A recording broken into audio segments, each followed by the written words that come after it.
Welcome to the weekly starter for English 403A for the week of March 2nd, 2015. Can you believe it's already March? Let's get started. Today what we're going to do is go over the calendar as we always do, and then I'm going to go through how to succeed on assignment 208. But if you want more insight into this assignment and to walk through it with me, I'd love you to join me on Tuesday at 11 a.m. and we'll actually do the assignment together in our live session. I'm also going to reintroduce the research paper that I introduced in our onboarding and provide an extra credit opportunity. So let's continue. Here is the calendar. You can see that we're finishing up Unit 2. Can you believe we're already there?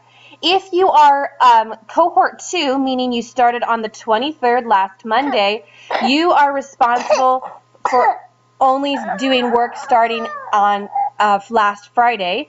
So that would be the discussion 2.06, and then you'll do the 2.08 assignment as well.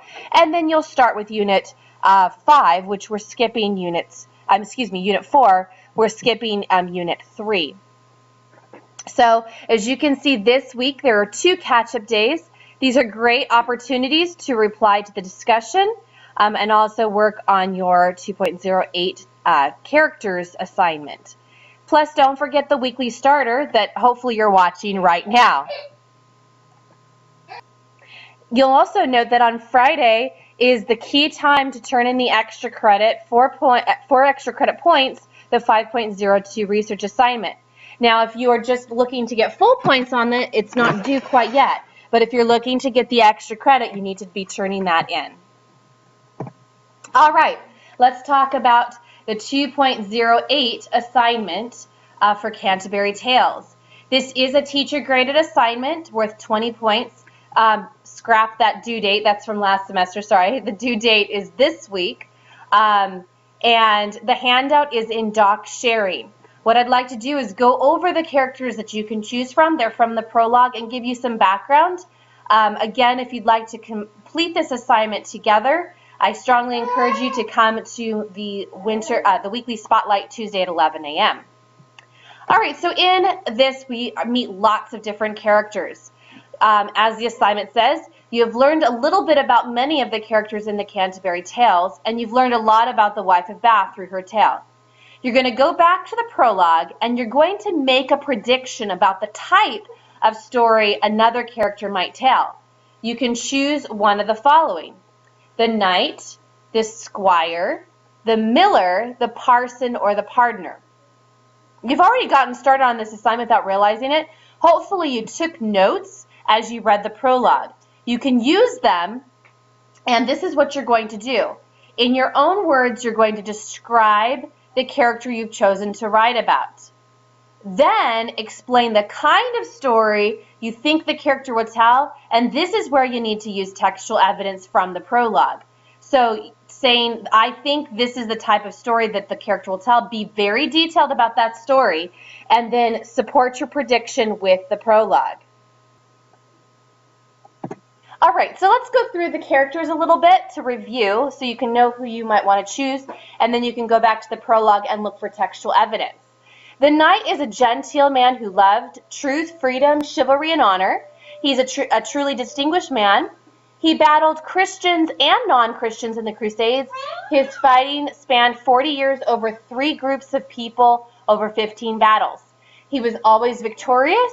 He's plain and honest. And he's going to thank the saints for preserving his life through his battles. That's why he's on this pilgrimage. He is the most prominent and respected character of the tales. He's one that is not as satirized as some of the other characters. The squire is the knight's son. He's about 20 years old. He's a ladies' man. He's handsome. He's got curly hair, strong. He's agile. He's singing, playing the flute. He's lighthearted, pleasant, talented. A fine horseman. He knows how to joust, dance, write, and draw, and he stays out all night.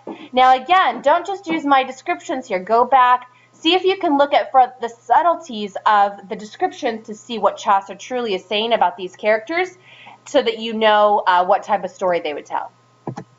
The parson. Now, he's very poor but rich in holy thoughts. Now, think about that as kind of satirical. His principle is to live the perfect life first and then teach by example. He cares for his parishioners. Nothing could keep him from going to check on them.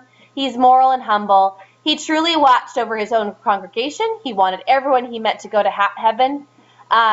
With all the bad examples Chaucer has presented, the parson is an ideal Christian parish priest, but you'll notice that he's poor, and that's a key element there. The miller's a big and brawny man who could wrestle anyone. He has a red beard, a hairy wart on his nose, hair in his ears, black nostrils. He's a thief and cheat and would cheat people with the amount of grain that they brought in, and he loves playing the bagpipes. And the pardoner. He sells pardons and indulgences to those charged with sin. All right, so the pardoner has a loud, high-pitched voice, long flaxen hair, had no beard, and would never have a beard, so he's effeminate in his characteristics, which Chaucer is being critical of. Because, again, he's selling pardon from sin. He knew how to preach and sing to people to frighten them to buy the relics, and he makes a lot of money selling fake relics. All right, so that's basically the keys to the 2.08 assignment. Again, if you're confused or want some extra help, we're going to be walking through the assignment step by step on Tuesday at 11 a.m. All right, moving ahead and looking into the biggest project of this semester is the research paper.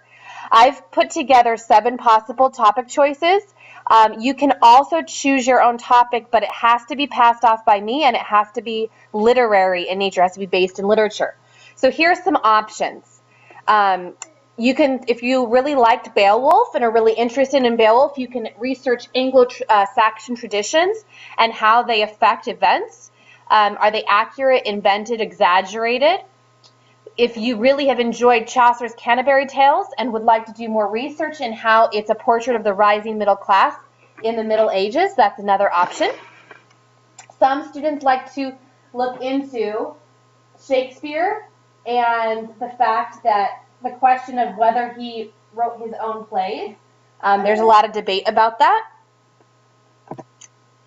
If you like more 19th century, late 18th century, 19th century poetry, you could look at the role of the child. And hopefully some of these topics, if you're not exactly loving the exact topics, you can kind of change it a bit into something that you like. Maybe you really like the 19th century novel and you want to look at it as an examination of the British class system. You could look at Hard Times or Pride and Prejudice. As I mentioned in onboarding, if you're taking 403B at the same time, you'll be reading Pride and Prejudice, so you may want to work on that at the same time. If you've read another 19th century British novel, you could use that as well. Just again, check that off with me. If you want to go further in history, you want to look at more 20th century ideas, look at William Butler Yeats's Irish identity and how it shaped his poetry, or even more, almost completely modern, Chinua Achebe's fiction as a depiction of social change in a British colony and looking at imperialism. There's so many other possible topics that there's too many to list. So if you want to figure out your own topic and submit it at the 5.02 assignment, this is what it will look like. You'll go to Doc Sharing, and the first question will simply be your topic. You get 4 points for writing your topic down. And the key, this is where you're going to get the majority of your points. You need to ask yourself a research question.